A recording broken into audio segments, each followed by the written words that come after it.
Cześć, witamy ponownie. Tym razem wywiało nas na wschód Polski. Jesteśmy w miejscowości Krupę. Co my tutaj dzisiaj robimy fajnego? No cóż innego jak zwiedzanie wspaniałych pozostałości kolejnej super budowli. Tym razem z okresu takiego renesansowego. Tutaj są ruiny zamku w Krupem.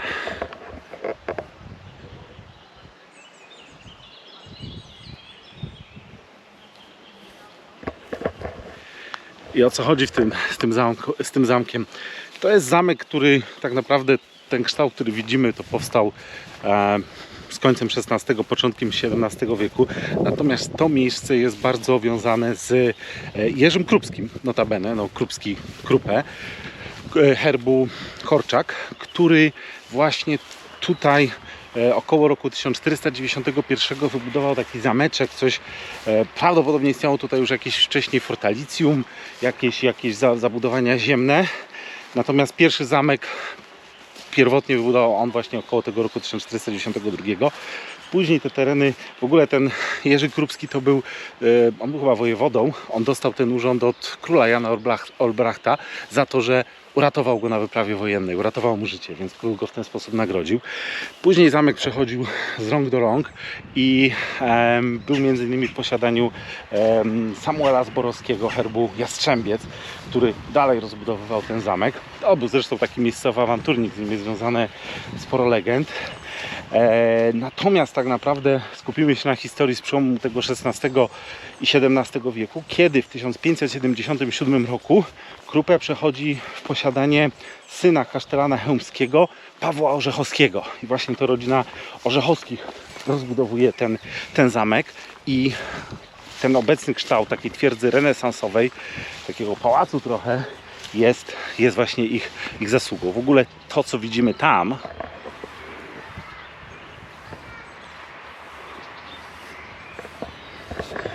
to tak naprawdę jest tylko mała część tego zamku. To jest tak zwany zamek właściwy. Natomiast cały ten teren, gdzie ja tutaj chodzę, tutaj roztaczały się mury.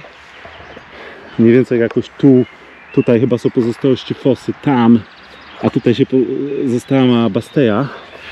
I to po prostu był cały zamek, podzamcze. Natomiast tutaj są pozostałości suchej fosy, gdyż ten zamek właściwy był oddzielony od podzamcza suchą fosą.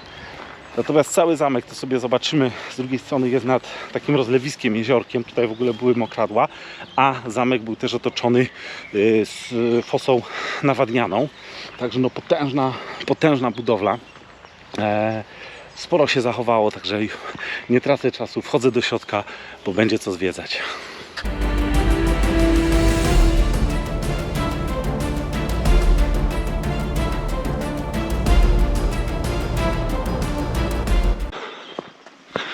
Teraz właśnie jesteśmy w tej suchej fosie. Most zwodzony był chyba z tamtej strony i główny wjazd do zamku też. Natomiast widzimy, jakie piękne mury. Wzmocniona obronność, są takie ukośne właśnie. To miało dodatkowo je chronić przed jakimś ostrzałem.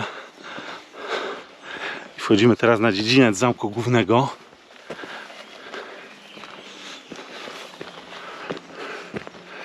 To są chyba pozostałości jakichś piwnic, natomiast tak jak czytałem, to te przypory wewnętrzne to jest już rekonstrukcja z lat 90., bo zamek po prostu się walił i w ten sposób zabezpieczono te mury. O, słychać kogoś. Jest tam przejście? Dobra. To ja przejdę po murku. Dobra. Żeby się nie zgubić. Oj, o proszę, kto tu się wyłania?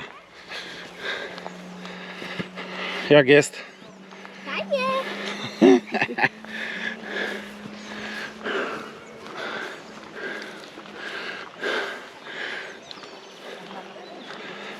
Okej, to jesteśmy gdzieś na wysokości parteru albo pierwszego piętra.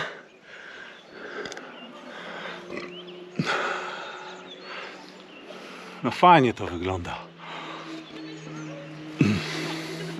Ogromna budowla.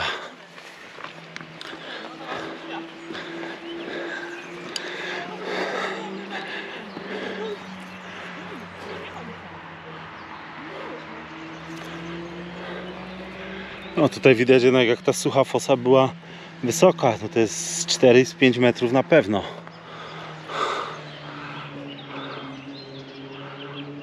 I widok na zamek.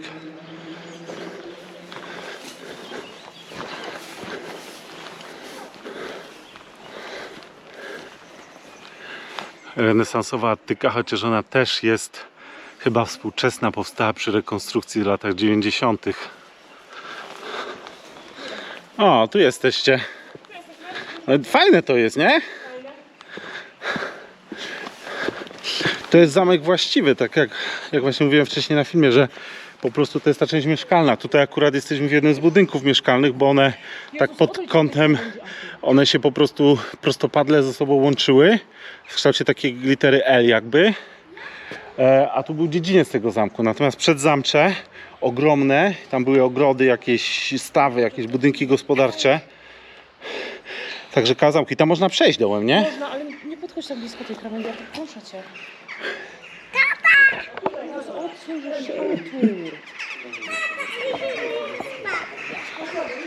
Nie spadnę. O, proszę. Jest, są.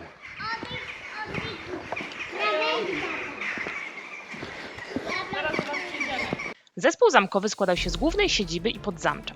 Główna część zamku, wzniesiona na planie kwadratu, otoczona była wewnętrzną fosą. Podzamcze chroniły okalające je mury z bastejami, mokradła i stawy. W pierwszym etapie rozbudowy powstało skrzydło północno-zachodnie. Budowla zwieńczona attyką miała arkadową galerię na obu kondygnacjach. Na parterze z kamiennymi półkolumnami, na piętrze z ceglanymi filarami. W tej części zamku znajdowały się pomieszczenia reprezentacyjne. Część mieszkalna urządzona została w przylegającej baszcie zachodniej.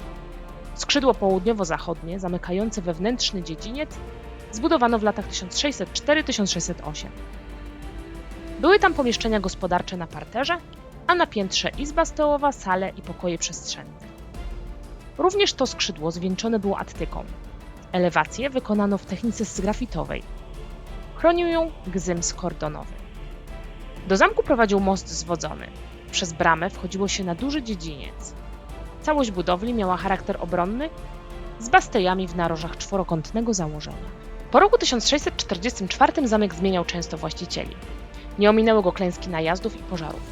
Około 1656 roku został zniszczony przez Szwedów. W 1665 mury zostały zniszczone przez pożar, spłonęła cała zabudowa gospodarcza zamku. W 1670 roku z ruin zamek podnieśli dopiero następni właściciele Rejowie. Kolejnymi właścicielami byli Niemirycze i buczatcy herbu Pilawa. Następnie po wygaśnięciu tego rodu w XVIII wieku król nadał ich dobra Janowi Michałowi Rejowi, staroście nowokorczyńskiemu. Od 1782 roku właścicielami Krupego była rodzina Mrozowickich. Hej, jesteśmy na zamku Krupę. Krupę. A tam jest zamek Krupę. No, w drugą stronę musisz. A tu ciebie widać. I teraz zobaczymy nasze auto, oczywiście, ale nie tylko nasze auto, jeszcze dużo do zobaczenia. Przejdę sobie trochę na dziko tutaj, czyli taka eksploracja, jaką lubimy najbardziej. Tu się da przejść, wiecie? Tu się da przejść. Ale czad, to lubię najbardziej. Sobie można tak pochodzić. W ogóle ten zamek miał być odrestaurowany i znalazła się kasa z Unii Europejskiej, ale chyba zabrakło paru milionów wkładu własnego. Stąd też no, jest trochę rejon odchwaszczony, ale dużo się tutaj nie dzieje. Ale i tak miejsce fajne, Krupę. Jakbyście kiedyś byli, to wpadajcie. O kurczę. A tu co?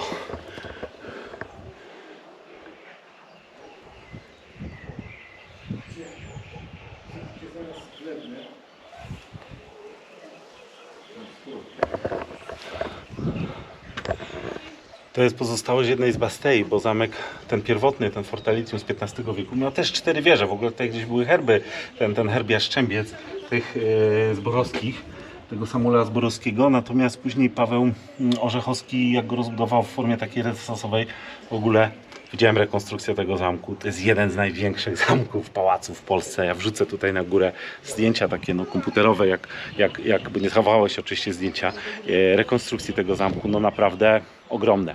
Tak jak mówię, to się ciągnęło aż tam, ten zamek właściwy.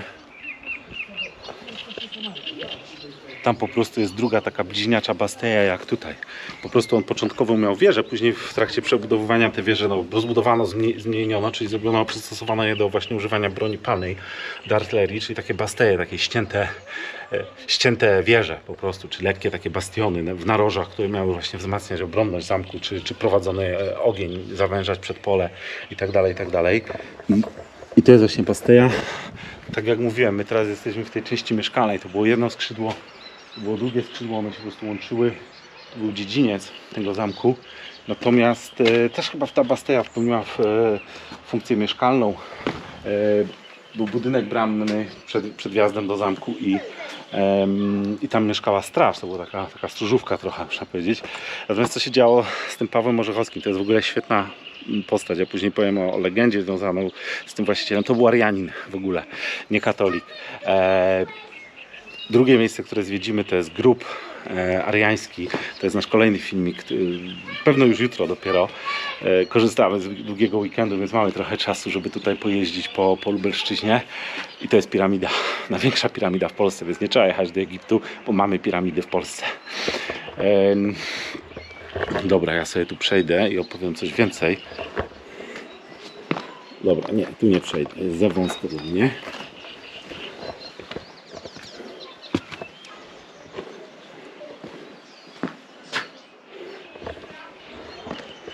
Więc idę tak jak wszedłem. I mówię, postać barwna, to jest taka trochę takie romantyczne ruiny, bo właśnie są związane z historią miłosną, z dużym zawodem miłosnym. Dobra. No. Złamana noga jak nic. Wyjrzyjmy sobie jeszcze tutaj. Tak, tu jest właśnie ta Basteja. Po prostu o co chodziło, że ona dodatkowo zabezpieczała przedpole czy fosę tego zamku, gdzie można było ten ogień prowadzić wzdłuż murów, czyli nie tylko na wprost, tak jak tutaj mamy te strzelnice, ale też były strzelnice pod kątem 90 stopni, czyli każdy, kto wszedł do fosy, był zasypywany ogniem. I ona miała wysokość po prostu, nawet była chyba trochę niższa niż bryła budynku, tak? Jest taka historia tutaj mamy miłosną, pewien zawód miłosny. Natomiast co się dzieje z zamkiem? Zamek zmieniał wielokrotnie właścicieli. Nie, ja poszedłem źle. Ja poszedłem źle. Nieduże ruiny, a można się zgubić.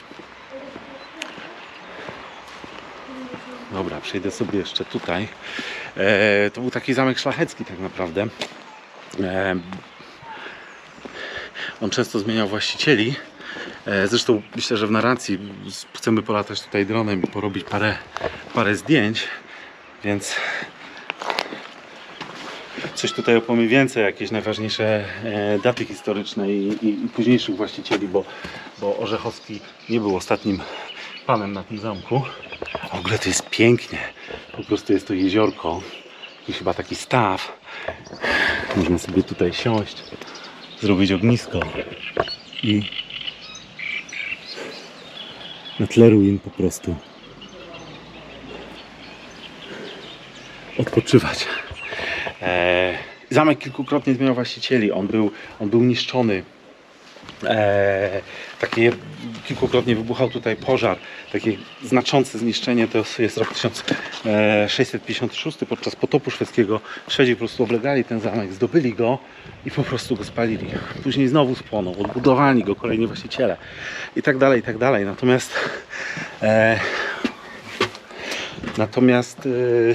jedni z ostatnich właścicieli w XVIII wieku to byli Rejowie. I dokładnie to byli potomkowie Mikołaja Reja, którzy po prostu takim aktem królewskim dostali ten zamek. I tak naprawdę zamek przechodził różne tutaj zawirowania historyczne. I 1794 rok wybucha tutaj poważny pożar. Ten zamek zostaje zniszczony.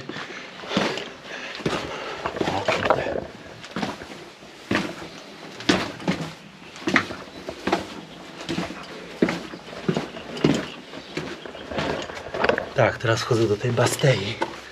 1794 zostaje zniszczony, spalony i po prostu no już nikomu się nie chce z właścicieli tego zamku odbudowywać. On trochę służy jako kamieniołom, bo po prostu ludzie stąd wybierali kamień, rozbierali go i tak naprawdę w tej formie przetrwał do dnia dzisiejszego. Mówię, pewne prace konserwatorskie były tutaj w latach 90. Jakieś próby odbudowy w ostatnich latach, ale mówię, no wszystko się rozbijało o pieniądze. A teraz jesteśmy w tej Bastei. Tutaj dokładnie widać to pole ostrzału wzdłuż fosy.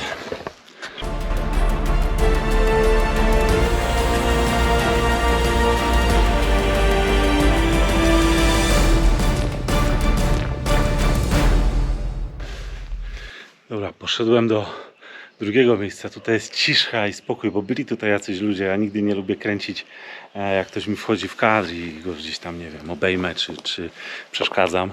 Także odszedłem trochę na bok. Jestem tutaj chyba w piwnicach tego zamku. Z drugiej strony tego skrzydła mieszkalnego. Tu się już kończy mur. Tam jest ta fosa sucha.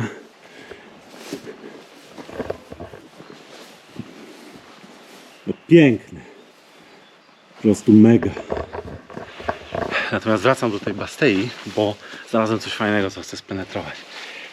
Zamek zaliczył już też pewien epizod drugowojenny, bo po tym 1794 roku, jak spłonął, już nikt się nim nie interesował, to jeszcze Niemcy w czasie II wojny światowej dokonali jakichś tutaj rozbiórek części ścian, bo chcieli po prostu zdobyć budulec, cegłę na jakieś swoje, nie wiem, jakąś swoją infrastrukturę wojenną.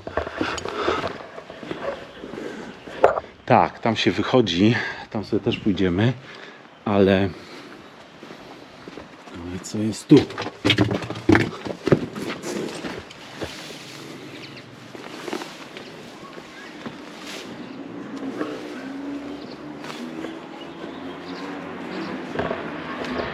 Tak jak mówiłem, te przypory to jest najpewniej późniejsza dobudowa, żeby po prostu no, nie niszczyć bryły budynku, a wzmocnić od wewnątrz te ściany, żeby one się nie waliły. No całkiem fajnie to wygląda.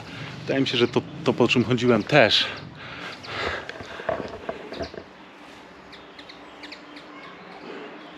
Niesamowite ruiny, po prostu jaram się jak dziecko.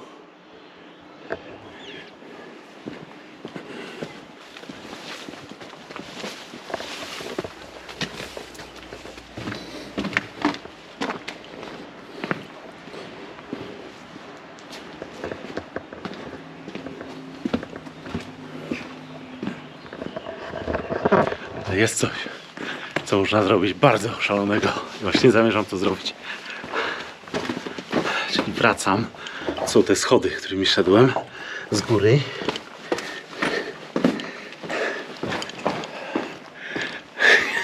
A tu jest tunel. I zaraz tam wchodzę. Czy wczołgam się. Mam traumę po wszystkich zamkach do tej pory, jakie odwiedzaliśmy. No ale cóż, jak jest, to nie po to przejechaliśmy pół Polski, żeby tam nie wejść.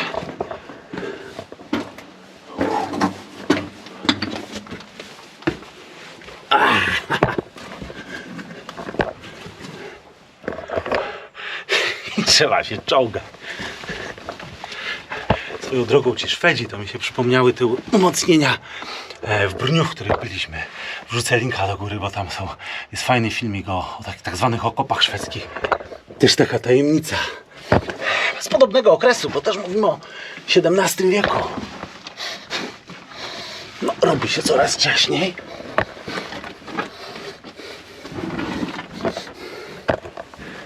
Ja jeszcze mam plecak na plecach, dobre. To już w ogóle.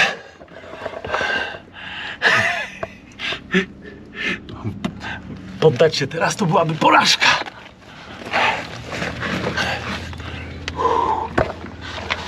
Także tak się poświęcamy na tych filmach. Żeby nie było. Trzeba zajrzeć pod każdy kamień. Dobra, ale jest słońce. Nie wiem, to wygląda na jakiś tunel techniczny odwadniający. No na pewno nie korytarz, bo aż tacy mali ci ludzie nie byli. O, Jezu, ale pył.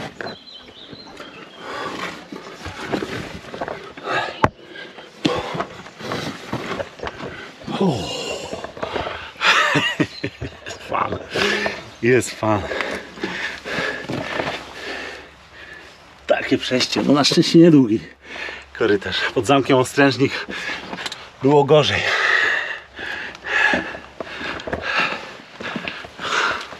Ale jestem wszedłem w tym miejscu, w którym już byłem.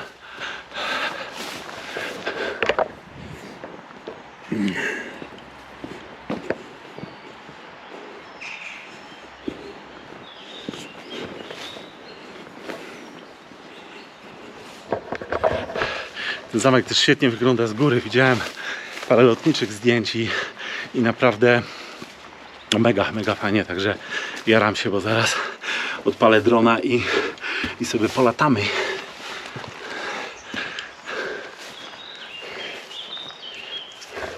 Dobra, tu zaczynaliśmy. Natomiast fajnie jeszcze zachowana fasada, zdobienia.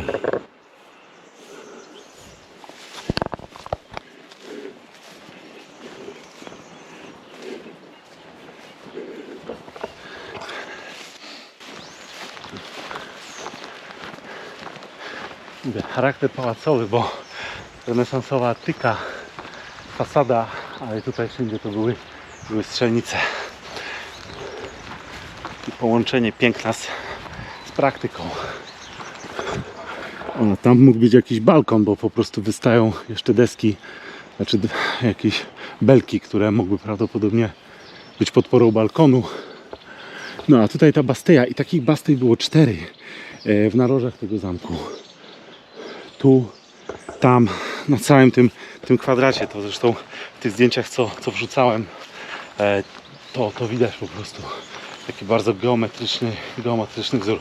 Swoją drogą, jak chcecie zobaczyć najlepszy taki renesansowy zameczek, fortecę, pałac, polecam zamek Krzysztopór. Tam nie robiliśmy eksploracji, znaczy też chodziliśmy, ale nie mamy filmu z tego. Natomiast za zgodą dyrekcji muzeum zrobiłem film z drona. Wrzucę go tutaj, bo tam po prostu geometria, kształty, piękno powala. No, a tutaj chodziłem. Mówię, no tu można sobie usiąść, zrobić jakiś niezły piknik. Że jest fajnie. Dobra, ale idę do tej resztek tej bastei, co się zachowała, i opowiem o tej romantycznej historii, bo to jest mega czad.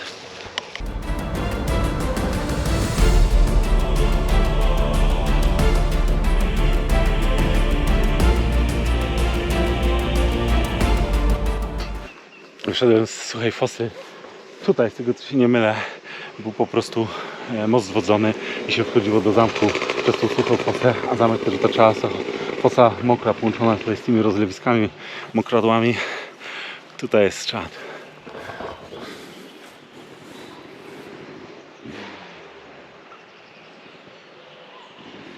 I ten mur się po prostu łączył z tym murem zamkowym, tego zamku zewnętrznego, pod zamcza. I szedł sobie dalej. A ja idę do kolejnego krańca zamku.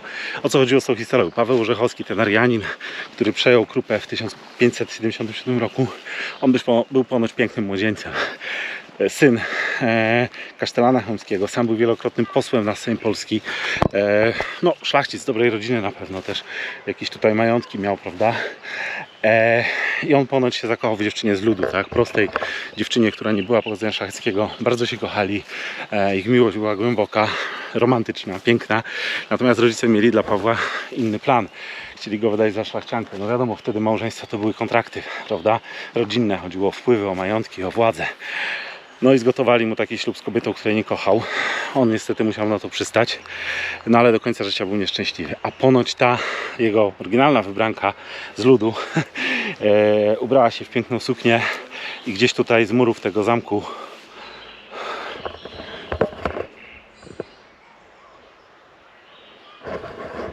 skoczyła do tego jeziorka i zginęła. No i teraz legenda mówi o 2 duchach, które się tutaj pojawiają. Jeden z tych duchów to jest właśnie taki duch w kontuszu, czyli w ubraniu szlacheckim. Duch tego Pawła, który ponoć tutaj chodzi. Niby pilnuje skarbów, ale tak naprawdę szuka swojej miłości, szuka swojej narzeczonej. A drugi duch to jest znowu biała dama. No, oryginalnie, prawda? Na każdym zamku mamy białą damę, ale tym razem ta biała dama to jest właśnie gdzieś tutaj na tych murach w białej sukni kobieta, która no właśnie ta wybranka oryginalna, pierwsza Pawła, nieszczęśliwie zakochana, która popełniła z miłości złamane serce, spowodowało samobójstwo u niej. Także no, romantyczne ruiny. A tutaj, mówię, pozostałości murów i chyba też tej Bastei. I tutaj tak naprawdę ten zamek się kończył, główny. I ten mur sobie leciał tam.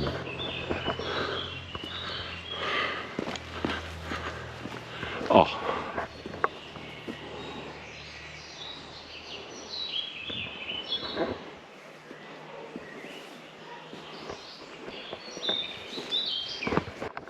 No i tutaj pewno pozostałość dawnej jakiejś fosy, teraz to jest jakaś rzeczka, czy jakiś ciek wodny. Ale widzimy, że Basteja jest niemalże bliźniacza do tej, w której byłem, tam gdzie wchodziłem do tunelu i się czołgałem.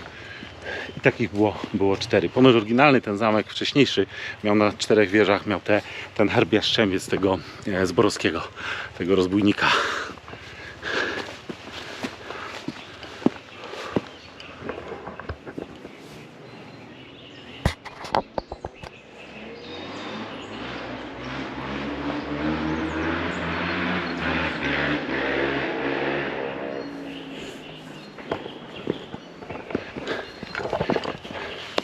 Najgorsze, że tutaj są komary. To jest minus lata. Jedyny.